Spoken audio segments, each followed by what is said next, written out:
Hello everyone, তোমরা সবাই কেমন আছো? তো তোমাদের ভালোবাসাতে আমিও মোটামুটি ভালো আছি। তো আজকে হচ্ছে জ্যৈষ্ঠ মাসের প্রথম মঙ্গলবার।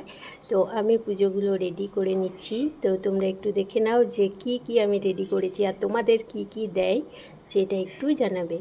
তো আর আমি মাথায় জল নিয়ে নিয়েছি মোটামুটি 7টার সময় জল নিয়েছি, পুজো রেডি করে নিয়েছি। তো এবার দেখো তোমরা, আজকে হচ্ছে জ্যৈষ্ঠ মাসের প্রথম মঙ্গলবার, তার জন্য আমি ফলগুলো কেটে নিয়েছি। আর এটাতে চিড়ে দিয়েছি আলাদা করে, এটাতে গোটা ফল আছে, এটাতে ফুল আছে, এটাতে ভুজ্য আছে। তো এবার আমি যাব হচ্ছে পুজো করাতে, এগুলো অক্ষত্র, আর এটাতে দুধ আছে। তো এবার আমি আসছি পুজো করিয়ে। তো আমি পুরোপুরি রেডি, এবার পুজো করাতে যাব। তো তোমরা আমার ভিডিওটা পুরো দেখতে থাকো। তো দেখো।